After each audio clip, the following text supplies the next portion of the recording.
This is the EVP Podcast.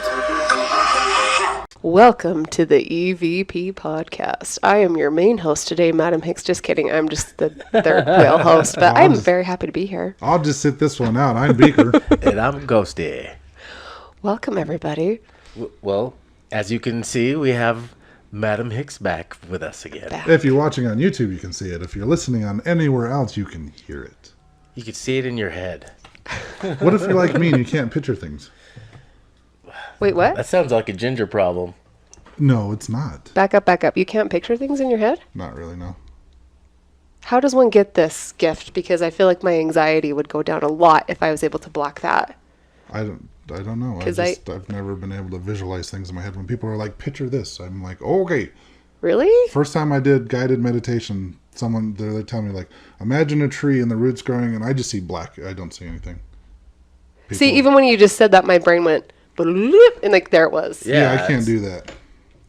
Really? Mm-hmm. It's very rare when I do actually picture things. I would love a quieter brain. Yeah, That's all I want in life. Now, when I'm meditating, if I could just turn off that like inner monologue that just constantly, I'm like, okay, breathe, focus in and out. Oh, I wonder what I should eat for dinner later. Oh, what are they doing at work? Why am I thinking about this? Combine that incessant inner monologue with bright visual neon colors and ADD. That's me. Hi. This is why I've been tired for the past 42 years. Anyway, what's up? We're going to talk about LDS Hospital today. Yes, we are. Visualize the hospital, if you will. Picture this. There's the hospital on a hill. There's a hospital. In northern Salt Lake City, Utah. Yes. Take it away. Tell us the history, my friends. I'm going to sip on my beverage. Located right next to Hatch Family Chocolate. Which is delicious and haunted. Which we've talked about before. With the owner of Hatch Family Chocolate. And yeah, we kind of talked about that when we were outside there, being like, holy shit, the hospital's just right here. Didn't even realize that. And with this place being haunted, makes sense. Did I ever tell you about the only time I've been there? We went to, sorry, let me just interject myself, shall I? It's what I'm good at. That's why you brought me here, right? So we went to the cemetery to hang out one day and just look at graves because that's what we do for fun in my family. And I was with my cousin and she said, hey, have you been to Hatch Family Chocolates? And I said, no. And we walked in and I stopped and just kind of looked around and I went right up to the counter and I said, who's the ghost? And they just looked at me funny like, are you serious? And I said, no, who's here? And anyway, yeah, it's that haunted. And I'm not like one of those woo-woo people where I can walk in and be like, okay, this is for sure haunted. But that place was like. I can vouch for this. She's not woo-woo. Holy cow. I'm not woo. Yeah. I'm usually too medicated to be woo. What'd you do? Oh, sorry, YouTube people. Whoa, you zoomed in just on me? Yeah, pretty much. They got to see a close-up of you. Lucky. Maybe I'm not sorry, YouTube for like people. 3-4 minutes of just me. Visualize, if you will, a close-up of Dell. 3 or 4 seconds, actually. We call him Ghosty here. 3 to 4 seconds. Oh, that's right. Sorry, Ghosty. 3 to 4 seconds is not long enough. Yeah, we need minutes. Yeah. I'm good. Anyway. Tell us the history, guys. Oh, yeah. Of LDS Hospital. Gosh, so demanding. Well, this place is definitely haunted according to our standards, being that it was built in 1905. Well, it has to be. 100-year mark in the U.S. states. Definitely. So W.H. Groves, he donated enough money to purchase the land that the LDS Hospital was built on today. Together with donations from the church, it was completed in 1905, and then it was called the W.H. Groves LDS Hospital. At a nursing school and was an important training ground for many physicians. Did you know in 1913 and 1939, 29 actually, they expanded the original hospital? I do now. And then in 1944, the LDS Hospital established their first surgical and medical residencies in partnership with University of Utah. In 1954, world's first medical computer developed at LDS Hospital, and the first newborn intensive care unit. Hold on, was So this is the world's first medical computer. What the hell was developed here? You guys are so smart. I don't know how you guys know all of this. We're totally in chronological order. It's in chronological order. It's like pretty we took nuts. notes or something. My mind is blown. And then in 1956, Utah's first hospital volunteer auxiliary is created. Well, in 1974, Intermountain Healthcare takes over operation of LDS Church's 15 hospitals and commits to operate them as a nonprofit entity, serving the community's needs. Well, it's crazy because 4 years later, 1978, Life Flight Air Ambulance Service is created there at the LDS Hospital. Oh, yeah? Well, the very next year, in 1979, the first bone marrow transplant was performed at LDS Hospital. That's crazy. Yeah. 1983, year after I was born. I was 2. The first solid organ transplant performed was there at LDS Hospital. Well, in the very next year, in 1984, a new patient tower was built on the site, replacing the original LDS Hospital from 1905. And the year after that, the first heart transplant was performed at LDS Hospital. In 1993, the first artificial heart implant performed at LDS Hospital. And then nothing else happened until 2005 when they celebrated their 100-year mark, marking that it's now officially haunted. Mm-hmm. Sure. Yep. Ta-da! And then nothing's happened since. No. Nothing's happened since except They're a due. bunch of horse stories. Whores. Not a bunch Whores of horse and stories. Horses. Horses, goats, chickens. Ghost story. Guys, I've been officially diagnosed with ADD, so I have an excuse now. It feels pretty good to be like, sorry. I haven't help been it. diagnosed, but people keep telling me I have it. I need to go get diagnosed. Yeah, my doctor was like, do you want medication for it? And I said, no. I don't think things would be as fun if we suppressed this. So we're just True. we're gonna flow with it and have a great time. So anyway, That's the Yeah. way. I like it. So you did work there, right? I did work there. Yes, I worked there for about 2 years, from 2001 to 2003. So I actually started working there not long after I got married, and the plan is that I wanted to go to nursing school, and then from there either get my NP or PA, something like that.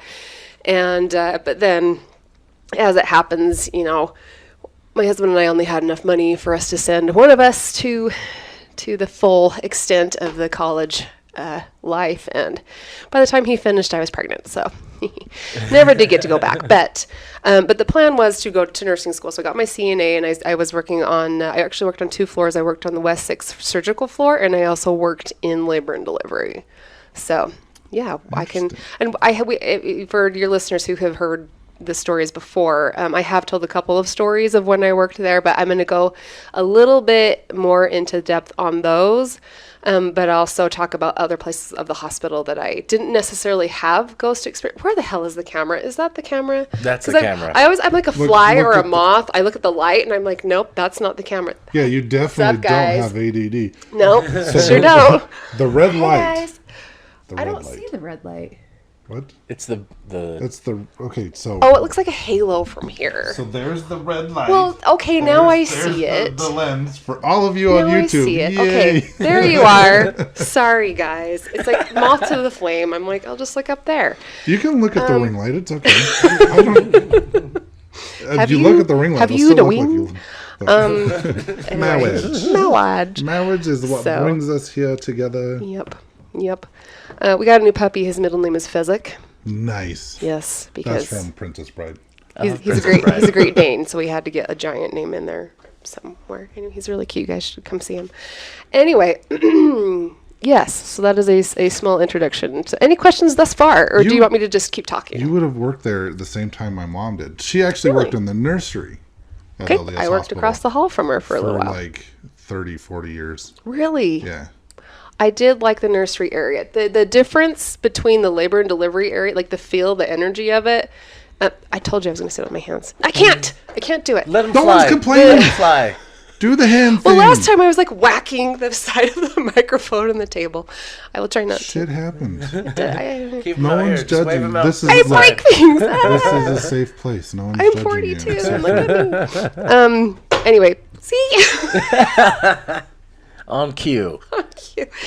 Yes, the feel of energy is much different from labor and delivery to the nursery. And that was actually one of the big things I wanted to talk about, was like the feel of different parts of the hospital, not necessarily just ghost stories, and kind of my own interpretation of why hospitals are so haunted. Because I think people go straight to people go to the hospital and they die there, so therefore it's haunted. I really don't think that's a very small part of the story. Yeah, I think as to why hospitals are so probably haunted. Half the hauntings, but yeah, like really, it's just, you can, for those of us who can picture things in our head. Sorry. Those of us with souls. You invited me. I have over 1,000 souls. Thank you. All right. For those of you that aren't up on your ginger lore, every soul we sell becomes a freckle. All right. Why do you think we have so many? I have stolen many souls over the years. Not yours, though, because yours is tainted. It's polluted. Mine's too bitter. Whenever I drink coffee, my son says, "Mom, you like your coffee just like your soul, black and bitter." Pretty much. Must be the oldest son. Yes. I love him so much. He's my favorite. Well, actually, he's not. Okay, we won't go there. I love all of my children. They're all I'm pretty great. sure I'm going to tell the twins next time I see them in 30 or 40 years. One of my children is the easiest. That's probably Yes. They're all my. Why are we talking about my kids? Let's talk about the hospital. So yeah. The kids were at the hospital at one point in time. Maybe They were. There you go. When they entered the world. Yep. But I was also born there. mine weren't born at LDS Hospital, but no. Anyway, so I think a lot of people think hospital sickness, death, haunting. However, it is a.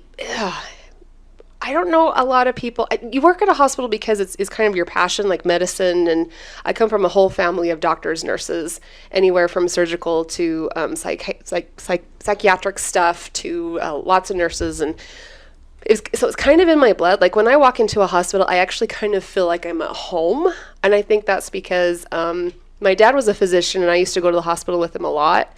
And this was back in the 80s where you could take your child to work and I would just wander around the NICU and like look at the babies, and like you can't do that now. Everything is locked down. But I think a lot of it too is that I am the type of person like you guys, like we kind of thrive on that. I won't even say dark energy, but just that energy that's different and almost kind of overwhelming. That is very much a hospital. The whole setting. But you have to think, like, you think of workers at a hospital, there's not just doctors, but there's nurses everywhere, down to the orderlies, down to the housekeeping people. Everybody's bringing their own stuff in there and everybody is stressed out. Like, think of the doctors who are and nurses who are performing CPR on patients, but then think of the housekeepers who have to clean up the room after somebody has died. Like, there is so much energy from not just the workers but the patients, and I feel like that's just spread all around the hospital. So I wanted to start with that to just kind of set the scene as to why I think that hospitals are just so intense, is because there are so many people and so many different things happening, not even including involving death.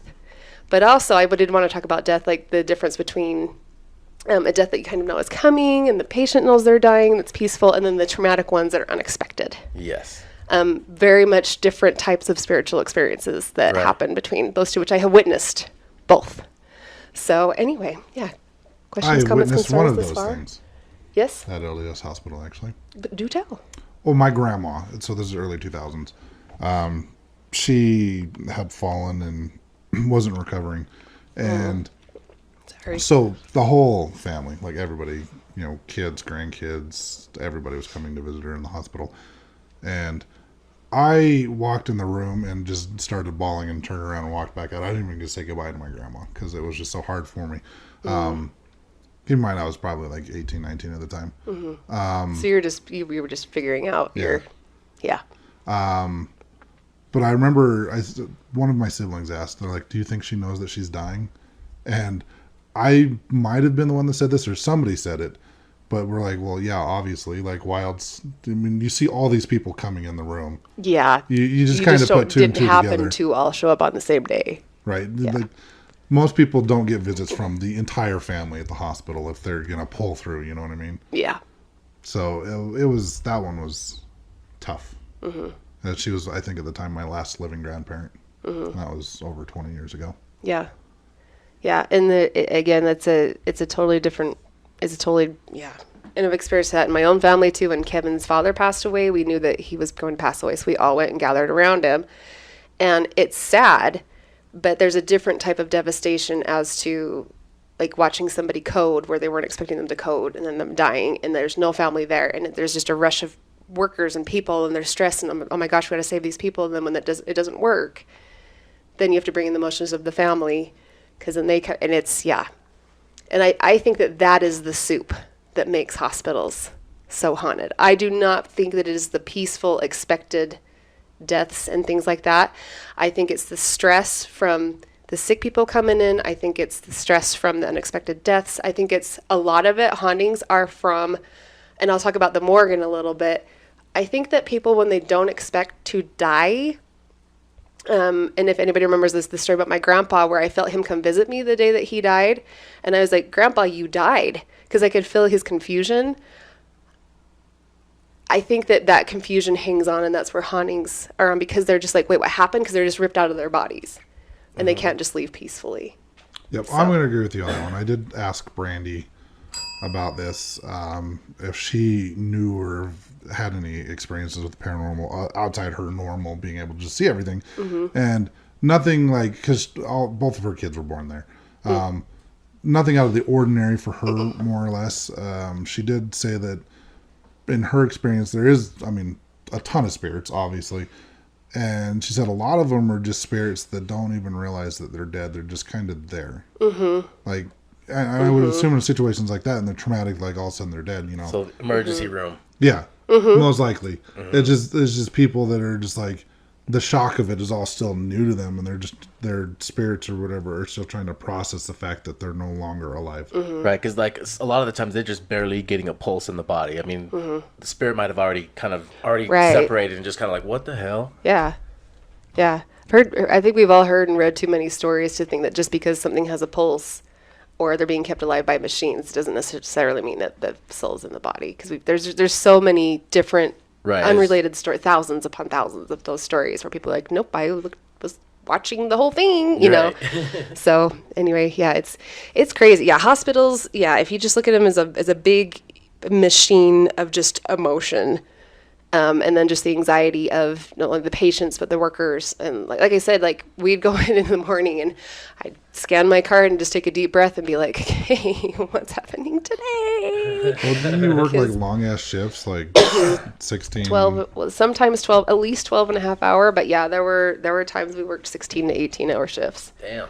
The most I was know in my early 20s. I could do it. I don't know how people do it now. I'm like the TV show Scrubs, where they have the side room where doctors and nurses can go sleep. Just doctors. Just doctors. The rest of us didn't get that. You're not privileged enough. They would work like 48-hour shifts. So that's a different story. So yeah, totally different story. I just remember my mom would be gone. She would be gone before I'd get up for school at like 8 o'clock in the morning, and she wouldn't get home until like late 8 o'clock at night. Like she'd be gone all day. Yeah.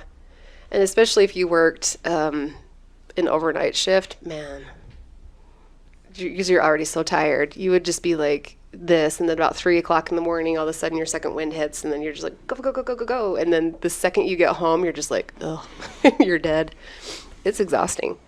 But speaking of a 3 a.m. death, do you want me to? Yeah, go for it. Okay, so I wanted to talk about two specific deaths that one lady, I just happened to be there when she died. I didn't watch her die, but the other person, I watched them pass away. Two totally different experiences. So we had this really, really cute little old lady in her 90s. She knew she was going to die. She was still pretty lucid, as you can be for somebody who's 90. But she was just old, and things were just starting to kind of shut down. And so she just happened to be in the hospital for an illness. And so they hadn't moved her to hospice or anything. It was just like, well, she's already here. She probably has a day or two left. And she had... she was assigned a sitter, which I think I talked about this last time a little bit, where if you're a CNA, certified nursing assistant, and you're assigned to be a sitter, that means that you have to go sit in the room with a patient for your entire shift. And even if you have to go to the bathroom or anything, you have to have somebody come and take your spot, because you're basically babysitting. So these are people who are either aggressive, like we had people, like I'll talk about one boy where he was constantly trying to pull out his tubes because he wanted to die. That was a really tragic case. You have people who have head injuries, and so they don't know where they are. You've got old people who are confused, things like this. Anyway, so I was assigned to sit with her. She was my favorite patient that I ever sat with because most people are not nice when you're sitting with them. And after 12 hours, you're like, can I just... But if they're nice and you were talking to them, it's great. She was having conversations with pretty much anybody other than me the whole time I was in that room with her for 12 hours. I was the only alive person beside her in that room. And was she calling them out by name? Oh yeah. Oh yeah. And she was so confused as to why I could not see them. And I knew well enough that like these are people that are coming over from wherever. You know, I'm not a religious person. I used to be, but I'm not anymore. But I still believe that there's some. I've seen and witnessed too much to think that there's just nothing after this. But yeah, she was having conversations with people who were there, and she was so confused as to why I could not see them.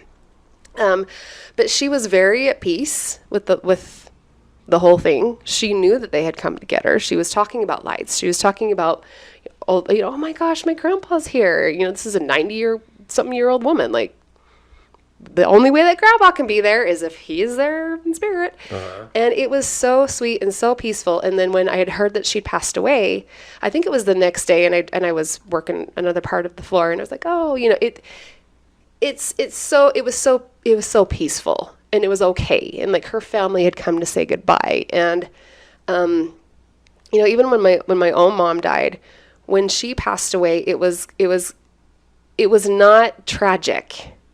It was sad because I miss my mom, and we didn't want her to be dead, but she was really sick. Her body was done. So by the time she passed away, it was okay. Same thing here. So I think that what we talk about with hauntings with those people, and maybe you can help me out with this, Tim. Well, I mean, you can too. But, you know, he's a little more sensitive, so we'll just talk. Anyway, is that when we have encounters with those ghosts, they're coming back. They're coming back to help you. They're coming back to comfort you. They're coming back to assist you. Or just even leave little tokens around your house to let you know that they're there. Like I'll find little white feathers around my house every once in a while, especially if I'm having a hard time with something. I would not consider that a haunting. I would consider that just a visitation. Is there another word that you can think of that might... No, it's good. Probably just, a vegetation checking in on them. If they're there sporadically, no, it's not a haunting. Right, yeah. A haunting is good or bad. I mean, if you have a ghost that's living in your house, that's a haunting. Right. Doesn't necessarily have to be bad. It could be a loved one. Like my house, technically haunted, but it's by my aunt who's passed away in like the 40s. Yeah. So, but yeah, in your case, I think your mom crossed over, and usually when spirits crossed over, they don't just hang out. They'll just sporadically check in on loved ones. Yeah. So, I mean, but these deaths do happen all the time at the hospital. They happen. There is not a day that you can walk into a hospital that there is not somebody in the process of dying. Right. And you can bet that there are several dead bodies in that hospital. No matter what hospital, at any given time, there are dead bodies there. Right. Again, I do not believe that those are the cases of the hauntings, just because there are dead bodies there. Like, for me, when I go to like hey, Brandy's trying to call you. Yep. Yeah. What's up, Brandy? Ting. Happy birthday, Brandy. Oh, happy birthday, Brandy. We're talking about ghosts for your birthday. Like, for me, when I go to a funeral home, I don't feel like funeral homes are necessarily that haunted. I feel like there are spirits there, but I don't feel like they're haunted. Yeah. However, I think that, okay, so let's go back to what we kind of touched on before. I'll kind of rehash the, I don't know if I should name the room. It was on West 6. I won't say the room name, where I saw somebody die. He was not expected to die. And this is another sitter situation where I was actually relieving the sitter that was in there. He just was taking his lunch break. And this was about 3 o'clock in the morning. And yeah, by the time he came back, the guy had died. Oh, damn. And the look on his face, he just looked at me. He's like, what happened? I was like, he coded like 2 minutes after you left. And I kind of wanted to hit him because he'd put me in, not on purpose, put me in that position. But anyway, this individual, he was in his early 30s. He was involved in a motor vehicle accident, drunk driving. and he'd been in the ICU at the hospital for a very long time. And speaking of ICUs, I think are one of the more haunted places in the hospital because of their super high death rates in there, because those are where the most critical patients go. And I think that those are the not quite as expected deaths, to happen. I don't know why I made like a popping sound. Is that what the sound makes when you... It was, instantly popped out of your body. And this was very much like that. So he was laying in bed, and I'm half asleep because I'm hitting my middle of the night, like, ooh. And he suddenly sat up, and he couldn't breathe. Long story short, he had gotten a pulmonary embolism, which is not a super uncommon thing. It's why when you go to the... This drives me crazy. It's when you go to the hospital and you're like having surgery. Thank you, Tim, for fixing. I'm not trying to grope you under the table at all. Okay, I just didn't know if I was allowed to remove that. Yeah, go ahead. You know those things that when you have surgery or you have a small procedure, they put those things on your legs that go. Okay, yeah. That is what those are for. Is to keep blood from pooling in your legs, because if you sit for too long, blood will pool in your legs. It causes blood clots because your red blood cells can't. When you move your body, it helps the blood flow, right? So if you're stagnant, your blood can just kind of sit there. Those red blood cells collect and they form a clot. That clot goes up to your lungs, and if that gets in one of your, trachea, or not your trachea, come on, medical people, help me out here. It's been a long time for me, but anyway, it gets in your lungs, you can't breathe. If you can't breathe, you die. Right. So, we assumed that was what was happening at the time. So, of course, I called the code. People come running. They worked on him for a while. There's nothing that you can do, though, once that clot gets in there. And then they did an autopsy later, and they did verify that that's how he had died. Not expected. So not only is he suddenly ripped out of his body, but you've got all the energy from the people that are in there that are trying to save him, that are stressed. It is. Have you guys ever watched somebody pass away? Not in a hospital, but yes. I've seen a dead body, but I've never seen someone pass away. Never seen somebody. I always say that if I was on Harry Potter, I'd be one of those people that could see the. Help me out. I'm also not a Harry Potter person, but you can see one of the entities if you've seen somebody pass away. Somebody's screaming it. Oh, the Thestrals. Sure. The horses, the invisible horses. Thestrals. How did I not remember it was the horses? Anyway, I was always like, I could see those if I was in Harry Potter, but not worth it. I'll say that much right now. But and then you bring in the I just remember hearing about the phone call to even his parents who lived in Wyoming and how awful that was. Those deaths are happening all the time at the hospital, and the level of stress that occurs and just the surrealism of watching somebody pass away. There's no words that you can put toward it, but I will just say it is not surprising to me that those spirits would still be around, because it happens so fast, and there is so much energy and emotion for those spirits to clasp onto. I think that it almost creates kind of like a bubble around them to make them stay, because there's no processing for them to move on, to know what happened. And I will say, I only went down to the morgue once. I can't remember why I had to go down there. It was creepier than anything you'll see on any TV show.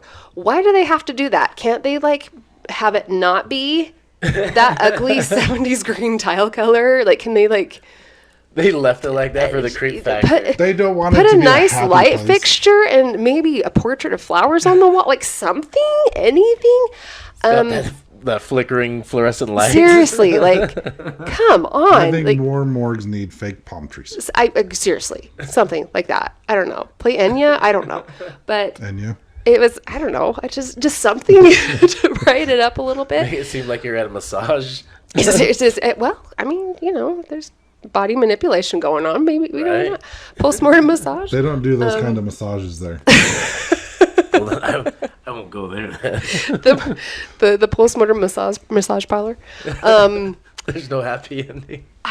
But I wasn't scared down there. It just the air of confusion, you could feel the confusion in the air, which I would not have expected. I would just think of going into a morgue would be this scary, creepy. But no, just walking in there, I was like, It's very surreal. Whoa, like, because you know that there were bodies that was like, or spirits that were like, why am I, wait, what's it? Because I think they follow their bodies down there. They're just like, what is going on? And there was almost kind of like I could hear screaming in my head, but it wasn't mine. It was that those ones who maybe were accepting that they were dead, but they were like, this is not okay. This is not okay. And yeah.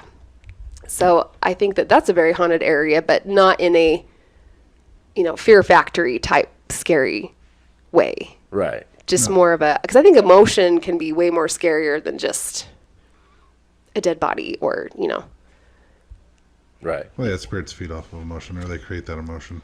I've been on a tour of a funeral home, not at LDS Hospital, but we were in the embalming room, and there was a gentleman on the table, and Brandy could see his spirit, and the guy was just basically like looking at himself, like still trying to process like what he was seeing, trying to figure out why he was like being able to look at himself like that.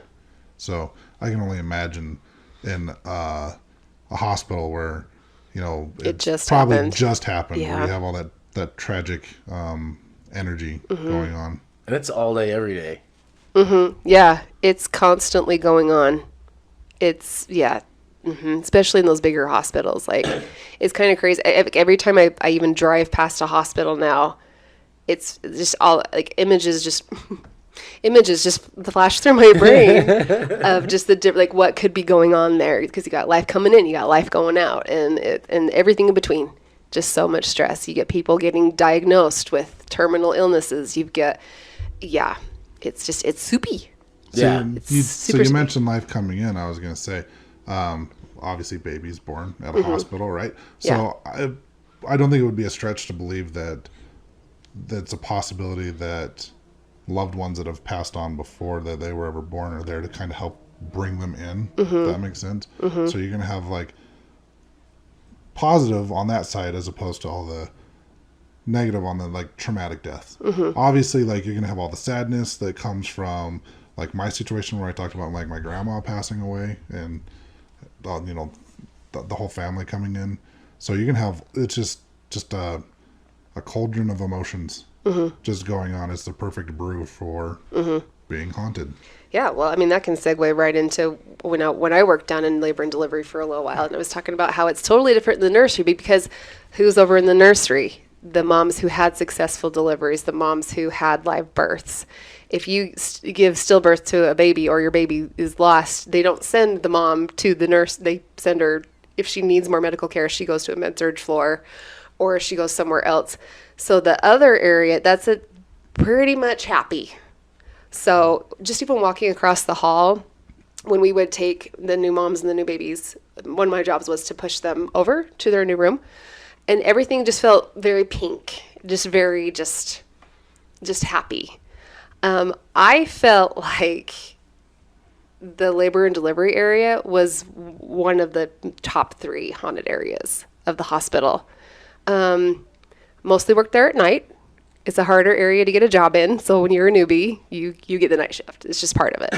And I also spent a lot of time alone in the OR area, which I'll recap my haunted story from there, but also in the rooms, just cleaning up the rooms. But you have to remember, in these rooms, there were a lot of babies that were born not alive. A lot of moms who had to stay there before they went into the surgical area to get in D&C. And it's not talked about a lot, but a lot of moms do still lose their lives when they give birth to children. I was going to mention that. Yeah. Even though the mortality rate is so much lower than it used to be, it's still there. Like when I gave birth to my twins, I had to have my twins in an OR because the risk was so high that something would happen to either me or the babies. They needed me to be there. There were 3 or 4 doctors around me. There were 20-something nurses in the room because they have to be prepared at any minute to stop bleeding, to get babies to start breathing, to get me to start breathing. That's pretty terrifying. Right. So there's a lot of emotion there. Luckily, we all turned out somewhat okay. So, Are you sure? no. I think the kids turned out fine. Oh, You're a little questionable. I always have been questionable, but you give birth in front of like 30 people. I would. With your bottom If I half gave hanging out. birth in front of 30 people, I would probably be rich because that'd be some kind of medical anomaly. This is true. You'd at least get free Huggies for the rest of your life. That is for sure. But yeah, it's a lot of emotion. But I think that, you know, for most people, when they go to labor and delivery, they go in without a baby and they come out with a baby and it's happy. But for a lot of people, it could be possibly the worst day of their life, either for the mom or for the dad, who might lose a wife. Or both. And yeah, that definitely happens too. And so for those who either haven't heard the episode where I talk about the haunted OR, or I'll just do a little recap. Emergency C-sections, not uncommon. I think very few shifts did I work where there wasn't an emergency C-section. They happen every day, all day long. So many. And multiple births. Not all the babies make it all the time.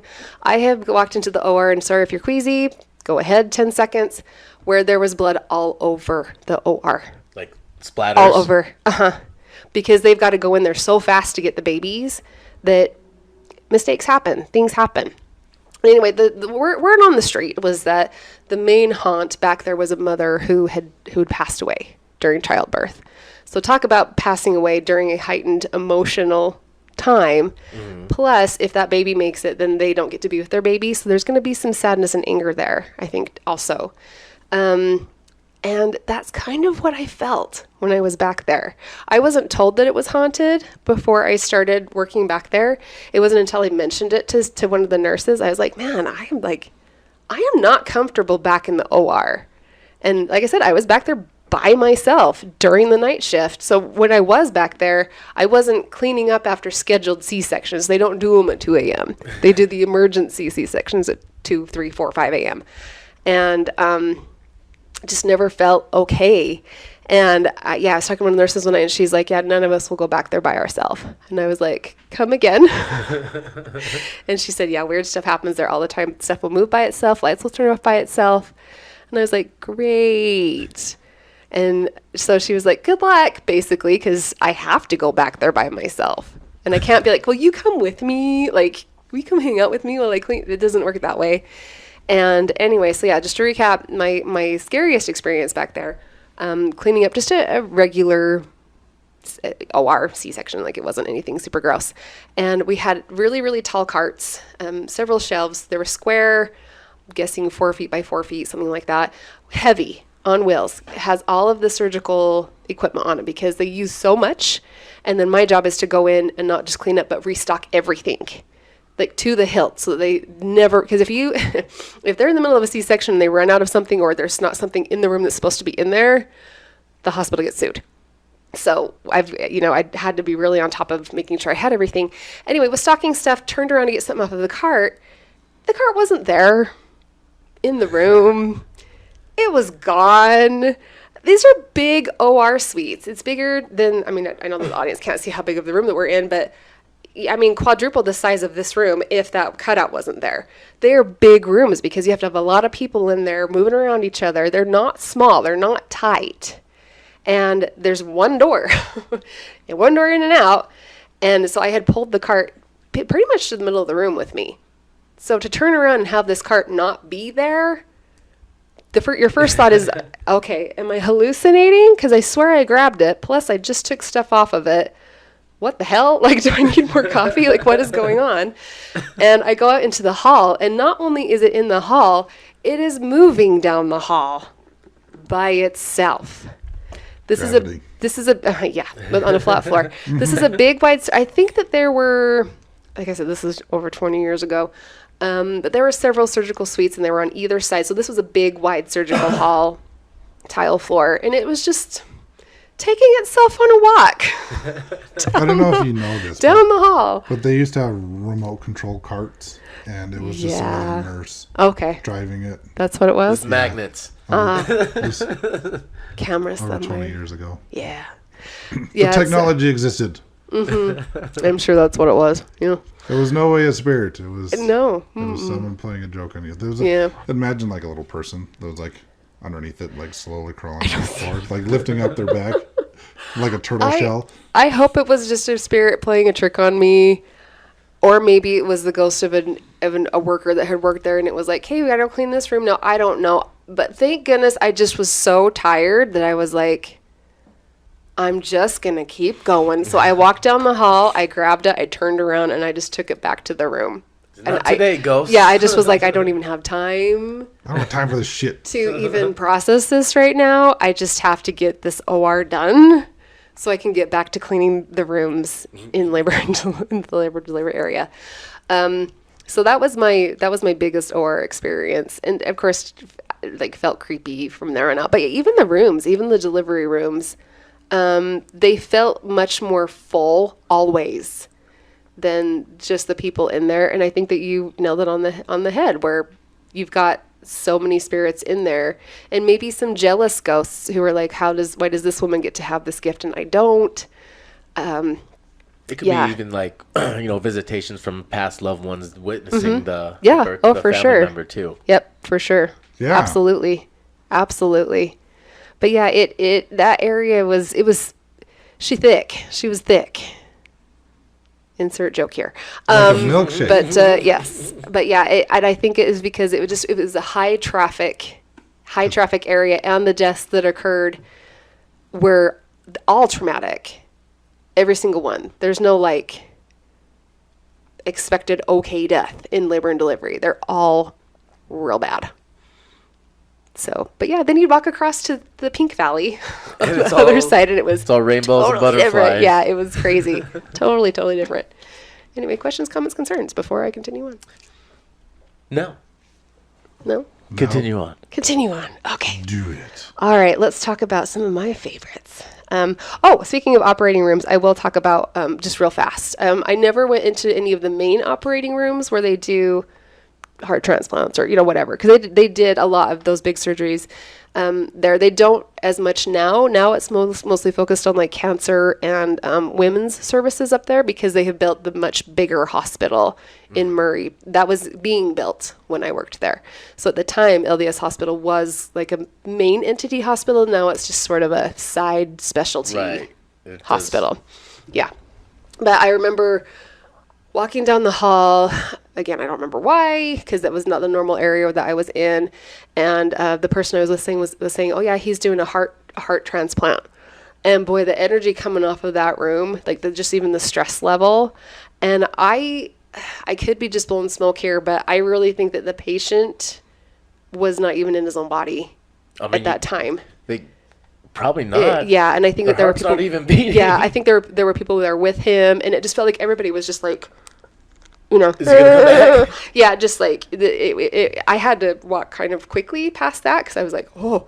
But again, you have to think like, how many people have passed away in operating? There's not a single operating room. And if you really want me to ruin hospitals for you, the bed that you are sleeping in, somebody's probably died in it. I'm pretty sure every room in a hospital somebody's died in. Probably. Especially if they're 100 years old. Yeah. Somebody. Definitely. I could name several for you right now, just on the floor that I worked on. But yeah, operating rooms, they deserve some respect. I think when you go in there, just sort of do a little, make some peace with the room and whoever is in there. Because I think you have angry spirits who blame nurses, doctors, whoever for them dying.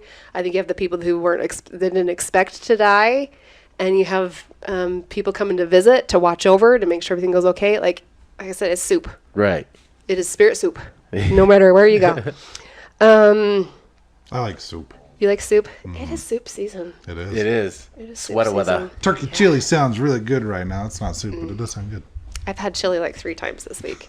I haven't had any yet. I think today's going to be chili day. I'm going to go get some chili. Chili and cornbread. Good stuff. Okay, so I will go through these a little bit faster. So many people coming and going. It is really interesting to meet people and then be like, you have an attachment. Like, there's no way that you don't have an attachment. Or just people who are just so angry, and then they bring that energy, and then I think that hypes up spirits too. I will tell you, I don't even know why I wrote this note, but the sickest people were the nicest people. So nice, so sweet, so grateful for everything that you did.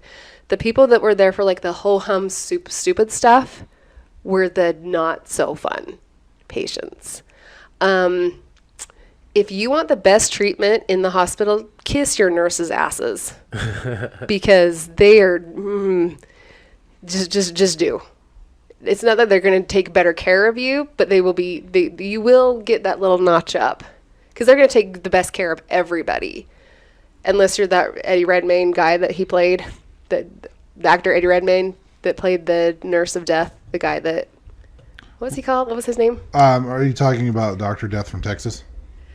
Or is it someone else? No. Are you talking about Dr. Kevorkian? No. I mean, there are those guys too.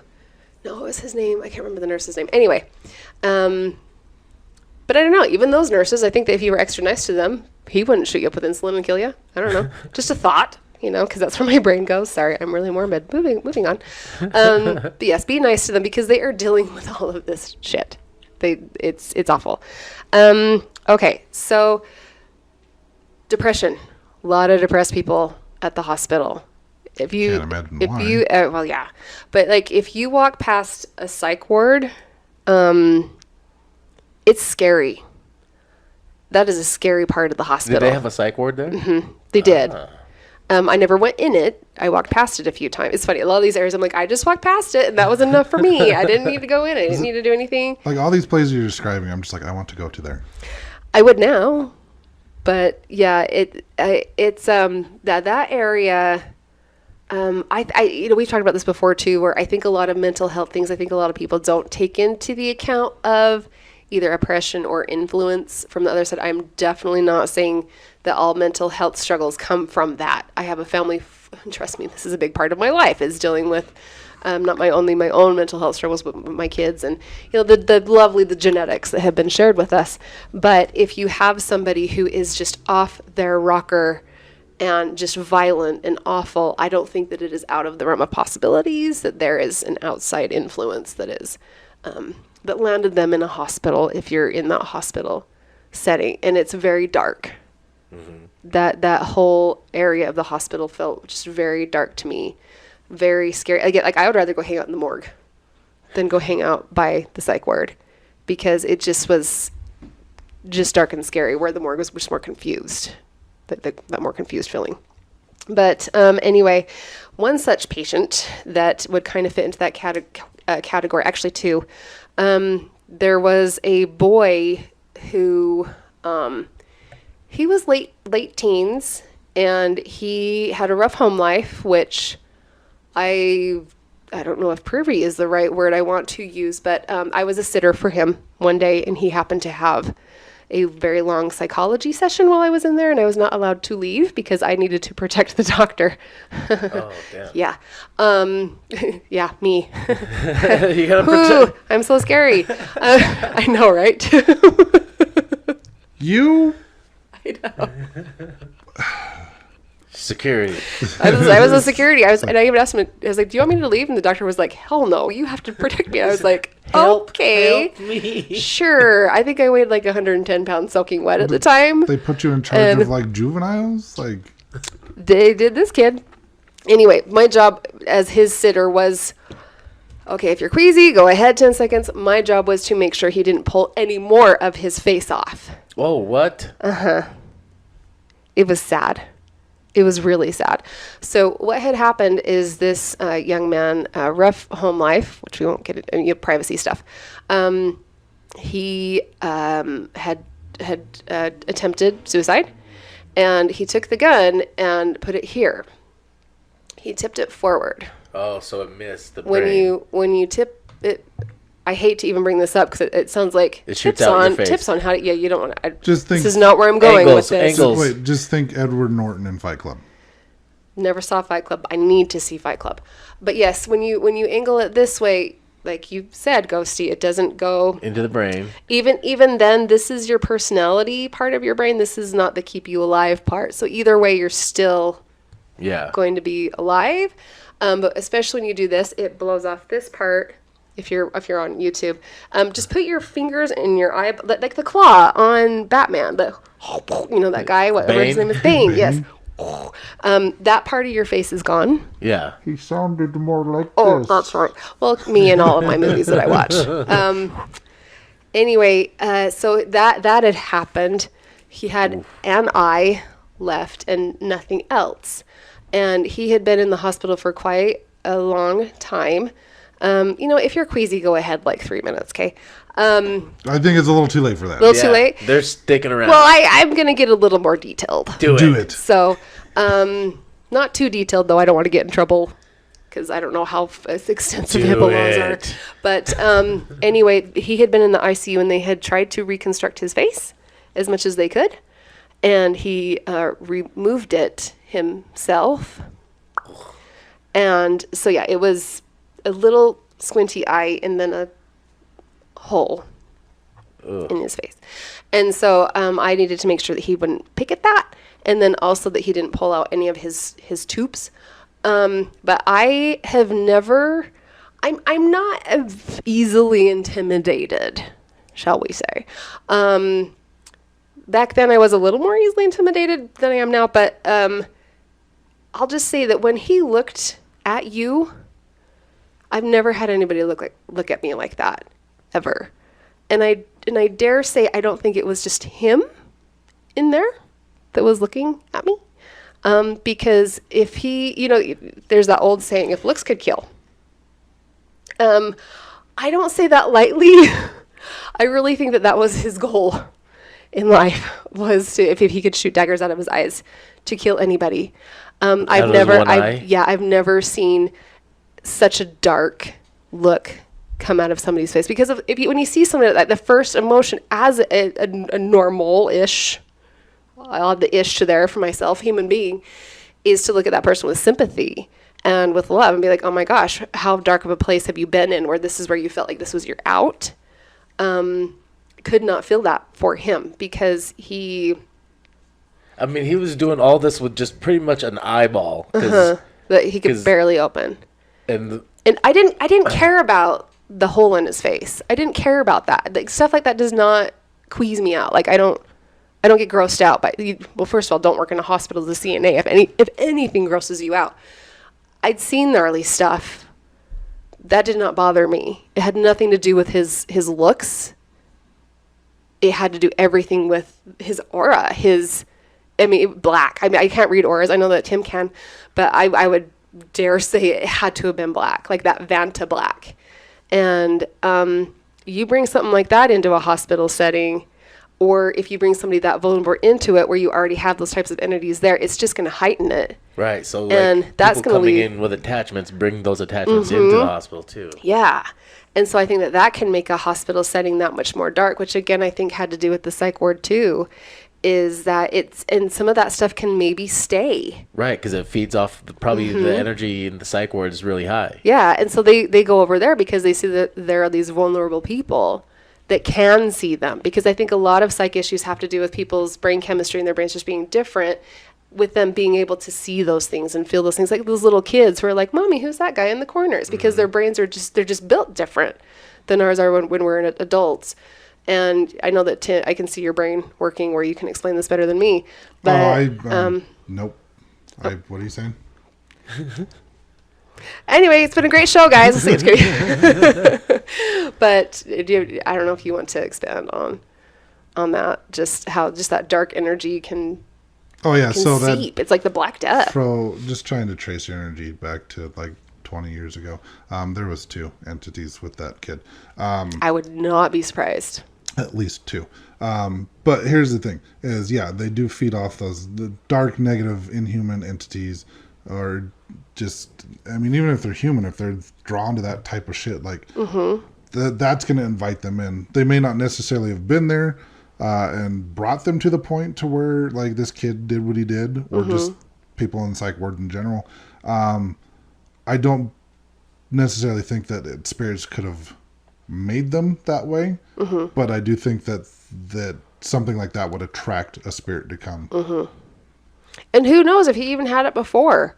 I really think that those darker things do clasp onto people who have depression and those things, but they could just be wandering around in the area and be attracted to the hospital. Exactly. And it's like, who can I grasp onto? At that point, it's just like they're an easy target. Yeah. So it's like people who come in for psych stuff, you often hear of them getting worse when they get to the hospital is part of it, because there's already stuff there that's like, true.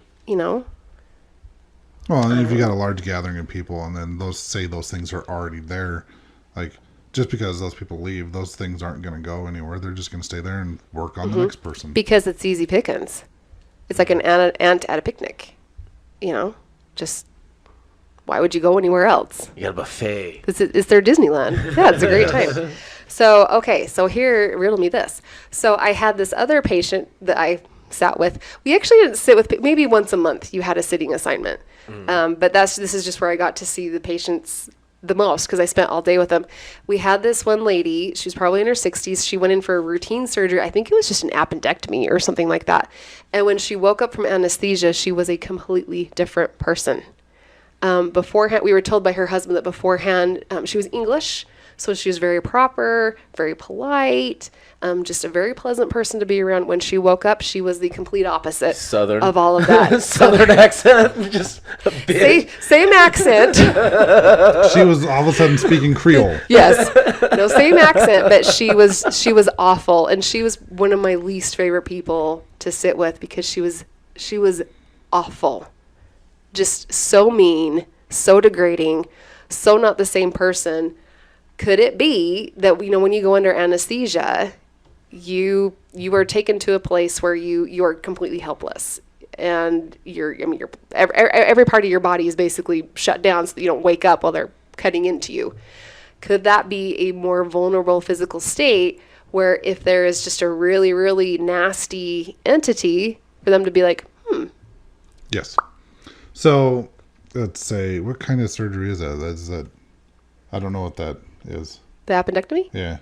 Oh, I'm just totally guessing. It's just when you get your appendix out. Oh, okay. It was like a very routine, not a big deal surgery. So there is a possibility that, let's say you go under anesthesia, that you could potentially astral project, thus leaving your body open for invasion, more or less.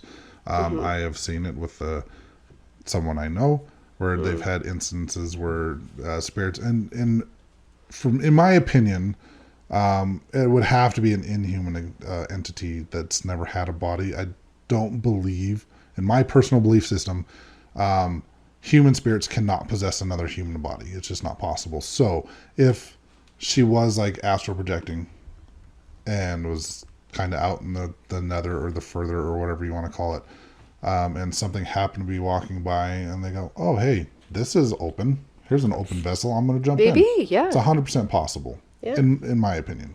I can't remember if you said this. Did you say her family said she was different as well? I met her husband and spoke with him, and he was like, yeah, we don't know who this person is. It was so sad. Talk amongst yourselves for a second. I'm going to do an unprecedented thing. I drank like almost this whole thing, and I'm kind of dying. So I'll be right back. I'll be so fast. So yeah, I do think it's entirely possible. Like, I've astral projected before, but it's always been like in a safe place. Yeah. You know, it's always been during like a guided meditation. So there's people there that are aware of what's going on. I would think when you're in for a surgery, not only that, you're in a hospital. You're in a hospital. I don't think the doctors are going to be like, we should put up some spiritual shoots to make sure that she doesn't astral project or nothing jumps in. Like, that's not what's on your mind. I'm assuming as a doctor, I wouldn't know because I've never been a doctor. But I would assume those precautions are not put in place. We're going to do, like, we're removing an appendix. Let's make sure we put up a crystal grid. I don't think that's common practice. I'm going to assume. No, they don't know that they're working in a spirit soup. No, they don't. So they don't do any kind of prep. Nobody knows this. Some people don't. They might not even have believed that at the time until it happened to them. Well, I don't think most doctors believe in stuff like that, but most don't. But I meant the family itself. The family too. Like, usually the family's not allowed in the operating room, so I'm assuming. Well, I mean, just But yeah, it's not like you're gonna. It's like I said, you're not gonna throw up a crystal grid and be like, spirits aren't allowed in her while she's being operated on. It's just not what you do. Right. It's not like here we've got crystals all over the room. You don't put up the protection grid. No, it's got crystals everywhere. Well, the thing is like I know there's a lot of people that don't even know that they can astral project. So, or if they do know, their family members probably don't know. So, I mean, that's not just something that's in the forefront of your mind. Is, hey, we need to make sure that she doesn't get a jumper. You know what I mean?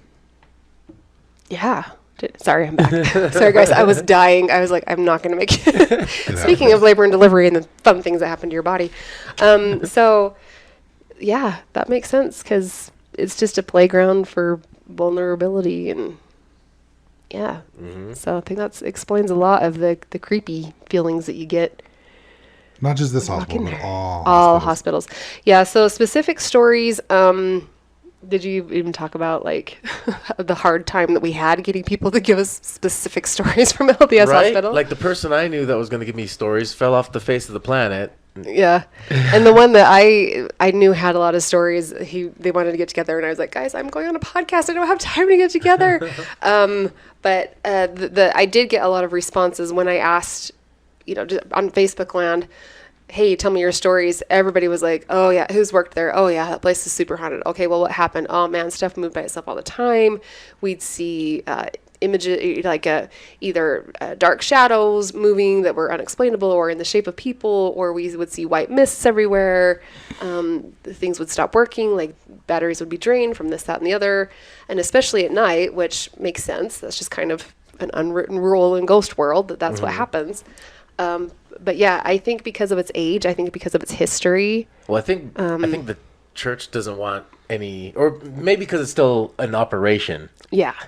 That they don't want. It's harder to find stuff. Yeah. It's owned by Intermountain Healthcare now, but I think that because of it was my mom worked in the land of pink rainbow unicorns. Pink rainbow unicorns. I asked her because like I said, she worked there for 30, 40 years, something like that. Like, did you have any paranormal experiences? Did you experience, or did anyone you work with experience anything? And I was severely disappointed because she just said, no, nothing ever happened. Not that I'm aware of. That really was the only place in the hospital I ever went to where it was like, wow. Yeah, I read this one guy's blog who said, he was talking about the Tooele hospital. Yeah, but where you mentioned LDS Hospital for like 2 sentences. Yes, yeah, you read that as well? Yeah. No, I didn't. Not at all. But I did find another story that talked about, and it kind of touched on the same thing, where visiting from past loved ones, where a guy who, he was, pretty much passing away. Yeah. And his wife had died already, probably a year or two prior. And while he was in his room, he was telling the nurse there that, she was saying something to him, and he's like, yeah, I probably won't see you tomorrow. I'm going to be discharged tomorrow. And she knew that he was in bad shape and he's not going to be discharged. And she's like, no, you're not, sorry, you're a little confused. You got a few more days of tests to do. And he's like, nope, my wife came by. She visited me and told me that I'm going to be discharged tomorrow. And the next day he ended up passing away. Well, technically he wasn't wrong. Yeah. Yeah. So, I mean, same thing, loved ones coming to visit. So, it wasn't really a ghost story that she saw a ghost or anything, but, Yeah, it's just part of the soup. It really is. But I think just having a sort of different perspective as to going past just the, people die here, therefore it's haunted. It's way more than that, because if something was haunted just because somebody died there, this world will be even more like we'd be having just every house everywhere would have stuff flying around. Right. But it's like one thing that when I was doing real estate school, and one of the people that were teaching one of the courses were saying, one of the things that a lot of buyers would ask is, has anybody died here? Has anybody died here? He's like, just think about this. If the house is, even 5 years or older, just imagine somebody did die there. There's a huge possibility somebody died there. Yeah. And my mom passed away in bed. Right. And ironically, my sister-in-law's sister bought their house. And so I did ask if they had any experiences, and they were like, no. But have I had experiences with my mom at my house? Yeah. It's where they're attracted to. I think for the more benevolent spirits, it's where they're needed. For the more malevolent spirits, it's what they can feed on. What havoc can it cause? Yeah. Or the trauma of the people who are like, wait, what happened? But I do think even wandering spirits would want to wander into a hospital just because of all that chaos and energy that is created. It could feel like a safe space for some people. They could be those who are still in denial that they're dead or who don't know they're dead. They could be going there asking for help. Or even people that dedicated their lives to helping people, and they just loved working at the hospital. Oh, yeah. I've heard stories about other hospitals where they still see nurses that worked there for years and years and years, and they're still there. They loved it there. So, that could be more to the soup. Yep. Or you're at a hospital that's not a functioning hospital anymore, and you're doing an investigation, and you talk to a doctor that liked killing his patients while he was alive. That could be a whole other episode. But he was buried in Salt Lake City, and this hospital's in Tooele. Spirits haunt people, places, or things that they were familiar with in life. Most of the time. Sometimes they'll haunt where their bodies are, like their cemetery. Just because, like you said, just because someone died in a hospital doesn't mean it's haunted. Like, people don't die in cemeteries. But cemeteries are haunted because that's just the way it is. That sometimes they're still wanting to be attached to their body. Physical. So, not me, man. When I die, get rid of this junk. It has not been working well for a while. So, bye. I got a lot of places I want to go check out when I die. Oh, Erin is Erin Oliverson, for those who know who I used to podcast with. She has very strict rules about my funeral. Y'all should come. It's going to be great. I'm not having a funeral. I'm having a funeral. But I'm being cremated, and she has a whole list of places to go spread me, and she's going to use my skull as a tortilla salsa bowl. So we're not playing Pop Goes the Weasel. Burning this shit. I've heard about that. The people saying that they want to have like Pop Goes the Weasel play at their funeral, and then see if people look around and see if the casket's going to pop open. No casket for me. I'm claustrophobic. Yeah, because you'll care. I know. That's how it works. No, speaking of people soup, I don't want to turn into soup. Actually, I want a water cremation. I mean, if you get cremated, you can Water turn cremation? Have you guys heard of water cremations? No, I have not. Okay, so there is a place here in Utah that does it. But yeah, they put you in a thing. It looks like a giant MRI machine with a door. And they put you in there, and they like use hydrogenic. So water and some other solution. And it breaks you down. And then when you come out, you're this pearly white skeleton. Interesting. Look it up on TikTok. There's this woman that does it, and it looks amazing. So I'm like, so it's just like pretty much water blast your body off your bones. Yeah. Think of like the world's best power washer, and all that's left is this bright white polished bones. Yeah. And when you get the ashes back, they look like flour. Where burned ashes, they have that gray tinge. Yeah. Nope, you're bright white. Huh. I kind of want to do that. Have you seen that tree pod one where you can be a This tree? is how you get haunted forests. Yes, yeah. I would totally. That would be kind of cool. That's what Brandy's doing. I honestly don't give a shit what happens to my body after I'm dead, because guess what? I'm dead. Yeah, that's why I was like, make me a tree. I think that's pretty cool too. Yeah, I'd rather be a tree. I'll let someone else decide. True. I don't care. Nah. When I die, I don't want to be visited by a loved one when I die. I want some random historical figure to like come and show up and be like, hey, follow me. And it doesn't have to be like someone that was prevalent in anything. It just be like some random dude that was like a Civil War general, or I like that. We're gonna have fun in the afterlife. Or just be like, hey, a circus clown. Hey. No, not that. I draw the line at circus clown. John Wayne Gacy shows up. Aw. I'd be like, I'm just gonna, I'll stay. Thanks. Your cousin, the North American Sasquatch, shows up. Yeah, they'll be there, of course. I don't know why I just thought of this, but speaking of people who are convicts, some of my nicest patients were people that were handcuffed to their beds. Whoops. Really? Because I had to show you, from ruining wires. But yeah. They have manners. They just don't know how to follow the law. Yeah. I had one that he was in there for something really, really not great. But man, we had a good conversation. Nicest guy. Officer standing there in the room with us. I was like, what's up? So tell me more about the woman you killed. I didn't say anything about what he did. Well, I know you didn't. I'm just speculating. It wasn't murder. It was pretty bad, but it wasn't murder. Was there anything else on the LDS Hospital? Gosh, I don't think so. I had a couple other patients that I wrote down, but they're pretty similar to like I had an older guy that he shot himself right here. And it went right through between the hemispheres of the brain. And I don't think that he was oppressed. He was just so sad that his room was very heavy because it felt like it was just inviting stuff into his room, and it was a really hard room to be in. But he was kind of similar to the kid with no face. But that's pretty much it for my notes. All right. Well, if you have a story that you would like to share with us of an experience you had at LDS Hospital, email us at evp.pod@gmail.com or check out our social medias on Facebook and Instagram at evp.pod. And then while you're there, click on the link to our link tree and follow that to our two links. Don't get ahead of me, jerk. There's 2 links. First off, ghoststop.com, where you can buy some awesome paranormal gear. We did use the ANC Mini. We talked about that last week. We still want to field test it some more before we give you an official review on that. But go buy stuff at Ghost Stop. And then when Benson your Grist stuff Mill. comes in, you can stop getting ahead of me, you son of a bitch.